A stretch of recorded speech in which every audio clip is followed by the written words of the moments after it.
তাহমিদ লিখেছেন, মসজিদে হারানো জিনিসের ঘোষণা দেওয়া যাবে কিনা। মসজিদে যদি কারো কোনো জিনিস হারিয়ে যায়, তাহলে সেটার ঘোষণা দেওয়া আর মসজিদের বাইরে হারিয়ে যাওয়া জিনিসের ঘোষণা মসজিদে দেওয়া দুটি কি এক নাকি ভিন্ন, এটা নিয়ে ওলামা এবং স্কলারদের মধ্যে দুটি ভিন্ন মত রয়েছে। তবে মৌলিকভাবে সব ওলামা ইকরামই একমত যে মসজিদ এটা মানুষের কোনো হারানো জিনিসের ঘোষণা দেওয়ার জায়গা নয়। কারণ আবু দাউদ সহ বিভিন্ন হাদিসের কিতাবে পরিষ্কারভাবে বর্ণিত হয়েছে, নবী করিম সাল্লাল্লাহু আলাইহি ওয়াসাল্লাম বলেছেন, যদি কেউ মসজিদে তার হারানো কোনো জিনিসের ঘোষণা দেয়, কোথাও হারিয়েছে সেই জিনিসের ঘোষণা যদি মসজিদে দেয়, তাহলে সেক্ষেত্রে সে ব্যক্তিকে যেন জবাবে বলা হয় লা রাদ্দাহাল্লাহু আলাইক, অর্থাৎ তোমার হারিয়ে যাওয়া জিনিসটা আল্লাহ তোমাকে ফিরিয়ে না দেখ। এই কথা তাকে বলা এক ধরনের ভৎসনা করা, তার মানে উৎসাহিত করা, সেজন্য এই কাজটি না করে।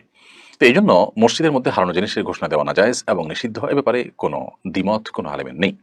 তবে যেমনটি শুরুতে বলছিলাম যে অনেক ওলামা ইকরাম বলেছেন যে মসজিদের বাইরের হারানো জিনিসের ঘোষণাতে মসজিদ দেওয়া নিষেধ, সেটা তো বলাই বাহুল্য। মসজিদের ভেতরে যদি কোনো জিনিস হারিয়ে যায়, তাহলে মসজিদে থাকা উপস্থিত মুসল্লিদের কাছে ঘোষণা দেওয়াকে কোনো কোনো ওলামা ইকরাম জায়েজ বলেছেন, তবে অনেকে সেটিকেও নিষেধ বলেছেন। তো এই জন্য আমরা খোলাসা এবং সারাংশে এসে বলতে চাই, মসজিদে কোনো প্রকার হারানো জিনিসের ঘোষণা দেব না আমরা।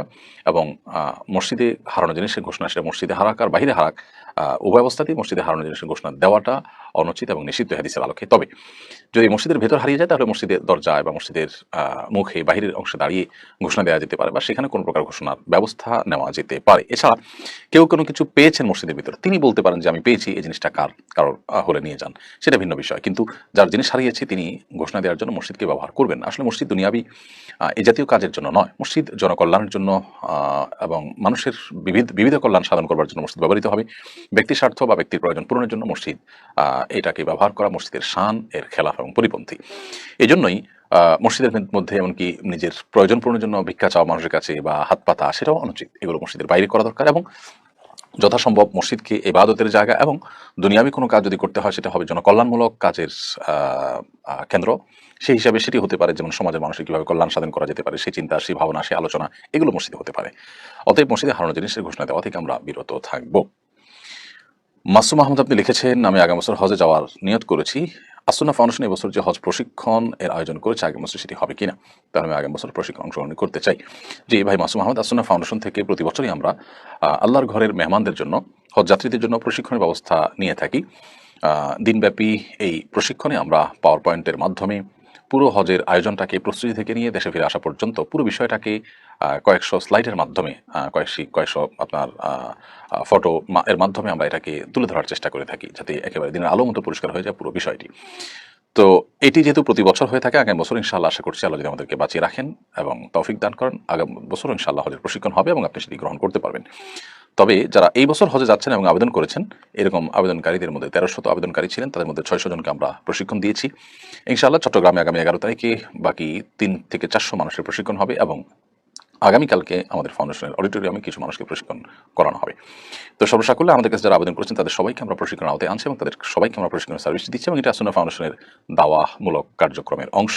এটার জন্য কোনো প্রকার বিনিময় আমরা গ্রহণ করছি না, বরং সকল খরচ খরচা ফাউন্ডেশন থেকেই বহন করা হচ্ছে হাজী সাহেবদের খেদমতেই। সুমাইয়া মজুমদার আপনি লিখেছেন, দাঁড়িয়ে জুতা পরার ব্যাপারে হাদিসে নাকি নিষেধ আছে, কথাটা কতটুকু সঠিক দয়া করে জানাবেন। জুতা পরার ব্যাপারে নবী করিম সাল্লাল্লাহু আলাইহি ওয়াসাল্লামের বেশ কয়েকটা টুকরো টুকরো নসিহা পাই বা উপদেশ পাই আমরা। এর মধ্যে থেকে একটি হলো যে এক পায়ে জুতা পরে আরেক পা খালি রেখে হাঁটা নিষেধ রয়েছে হাদিসে। অতএব মসজিদ থেকে বের হলে বা বিভিন্ন সময় দেখা যায় যে জুতার একটা এক মাথা আরেকটা আরেক মাথায়, তো প্রয়োজনে আমরা হাত দিয়ে নিয়ে যাবো, দুটো একসাথে পরবো, কিন্তু শুধু এক পায়ে জুতা পরে আরেক পায়ে খালি রেখে হাঁটবো না। আরেকটি নির্দেশনা আছে নবী সাল্লাল্লাহু আলাইহি ওয়াসাল্লাম, সেটা হলো যে খালি পায়ে হাঁটা, মাঝে মধ্যে খালি পায়ে হাঁটা কিন্তু সুন্নাহ, সেজন্য আমরা খালি পায়ে হাঁটতে পারি। আজকাল অবশ্য ডাক্তাররা আমাদেরকে পরামর্শ দিয়ে থাকেন মাঝে মধ্যে খালি পায়ে হাঁটার জন্য। নবী সাল্লাল্লাহু আলাইহি ওয়াসাল্লামের সুন্নাহ এটি, এবং এটি আমাদের স্বাস্থ্যগত উপকারও যেমন বয়ে আনে, ঠিক তেমনিভাবে আমরা সুন্নাহ আদায়ের নিয়তে যখন করবো, নবী সাল্লাল্লাহু আলাইহি ওয়াসাল্লামের অনুসরণ নিয়তে যখন করবো, তখন এর মাধ্যমে আমরা সওয়াব লাভ করবো।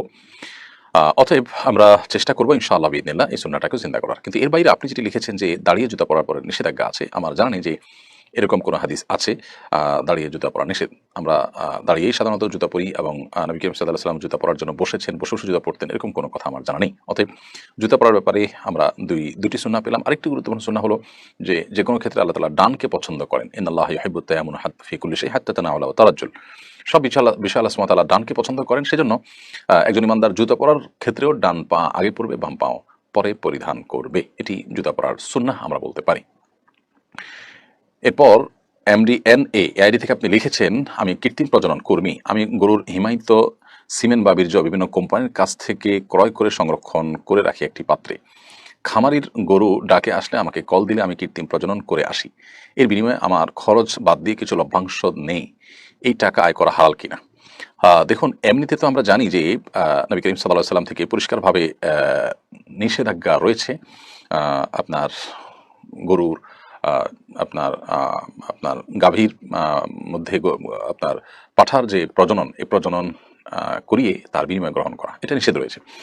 তো এই নিষেধাজ্ঞার ব্যাপারে আপনার বিভিন্ন ব্যাখ্যা বিশ্লেষণ রয়েছে, সবগুলোকে সামনে রাখলে যেটি আমাদের সামনে পরিষ্কার হয় তা হলো যে এটার জন্য খরচ খরচা বা এটার জন্য যখন একটা বিশেষ প্রক্রিয়ার ব্যাপার স্যাপার থাকবে তখন বিনিময় আপনি গ্রহণ করতেই পারেন, কিন্তু তা যদি না হয় তাহলে তুচ্ছ জিনিসের বিনিময় গ্রহণ করার ব্যাপারে মূলত নিষেধাজ্ঞা রয়েছে। অনেক মুহাদ্দিসগণ বলেছেন এখানে উদ্দেশ্য হলো যে তুচ্ছ জিনিসের বিনিময় যেন মানুষ গ্রহণ না করে, বরং এগুলো যেন মানুষ একে অন্যের সাথে সহযোগিতামূলকভাবে আদান প্রদান করে, এটি হলো মুখ্য উদ্দেশ্য। কিন্তু তার জন্য যখন একটা অ্যারেঞ্জমেন্ট থাকে, ব্যবস্থাপনা থাকে, এখানে ব্যয়ের ব্যাপার থাকে, ইনভেস্টের ব্যাপার থাকে, সময়ের ব্যাপার থাকে, তখন সেটার বিনিময় গ্রহণ করা যাবে। সেই হিসাবে ইনশাআল্লাহ আপনি এটার বিনিময় গ্রহণ করতে পারেন।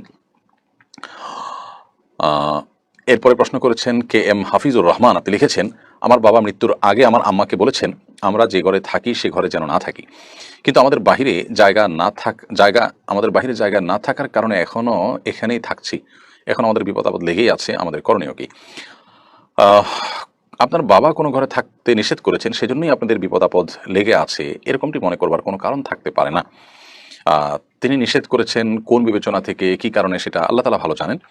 তবে এটা ঠিক যে বিভিন্ন সময় বিভিন্ন ঘরবাড়ি, বিভিন্ন বাসা, এগুলোতে মানুষ যখন থাকে তখন অনেক সময় দেখা যায় বিপদ আপদ লেগে থাকে, বেবরকতি বা অকল্যাণ থেকে থাকে।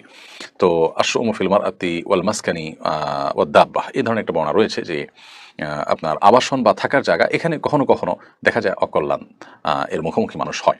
এরকম পরিস্থিতিতে আপনি সেই ঘর বা সেই বাড়ি পরিবর্তন করার উদ্যোগ নিতে পারেন। তবে আপনার বাবা নিষেধ করেছেন, তাই সেখানে আপনার অকল্যাণ আসছে, নিষেধাজ্ঞা লঙ্ঘন করছেন, ব্যাপারটিকে এভাবে যোগ বিয়োগ করার সুযোগ নেই, বরং এটি এমনিতেই হতে পারে। আবার হতে পারে যে কাকতালীয়, আপনার কাছে মনে হচ্ছে ঘরের সাথে সংশ্লেষ আছে, তেমনটি হতে পারে। তবে যেহেতু ঘরের মধ্যে অকল্যাণ বা বিবরকতির সম্ভাবনা থাকে, সেজন্য আপনি ঘর বা আবাসন চেঞ্জ করতে পারেন। আর যদি আপনার চেঞ্জ করার সামর্থ্য না থাকে, তো এটা আপনার জন্য শরিয়া দৃষ্টি কিন্তু কোনো আবশ্যিক কোনো কিছু নয়।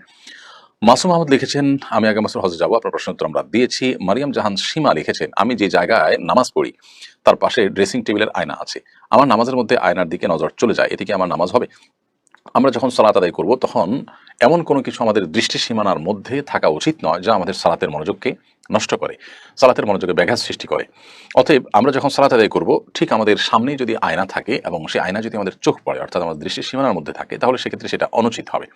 হয় আমি তার ডানে বামে এমন কোনো জায়গায় দাঁড়াবো যে আয়না চোখ পড়বে না, অথবা পেছনে দাঁড়াবো যে এত দূরে চোখ যাবে না, অথবা কিছু দিয়ে আয়না ঢেকে নিব, এমনটি করা আমাদের উচিত এবং কর্তব্য। তারপরও যদি এরকমটি না করে আমরা আয়নাকে সামনে রেখে নামাজ আদায় করে ফেলি, নামাজ হয়ে যাবে, কিন্তু নামাজটি মাকরু হবে আমাদের মনোযোগ নষ্ট হওয়ার মতো বিষয় সেখানে থাকার কারণে। বিশেষ করে যদি কেউ আয়নার দিকে তাকায়, সেক্ষেত্রে নামাজ মাকরু হবে। নবী করিম সাল্লাল্লাহু আলাইহি ওয়াসাল্লাম, বুখারীর একটি বর্ণনা মতে, তাকে একবার সালাত আদায় করবার জন্য এক টুকরো কাপড় দেওয়া হয়েছে, তিনি তার উপরে দাঁড়িয়ে সালাত আদায় করেছেন। কাপড়টি বেশ কারুকার্য খচিত ছিল। তখন নবী সাল্লাল্লাহু আলাইহি ওয়াসাল্লাম সালাত শেষ করে বললেন যে আমাকে এই কাপড় কে দিয়েছে, এটি আমার মনোযোগে ব্যাঘাত সৃষ্টি করছিল। তখন পরিবর্তন করে একটা প্লেন কাপড় দেওয়া হয়, তারপর তিনি সালাত আদায় করেছেন। এখান থেকে বোঝা যায় নামাজের মনোযোগ নষ্ট হতে পারে এরকম কোনো কিছু দৃশ্যসীমার মধ্যে রেখে সালাত আদায় করা অনুচিত।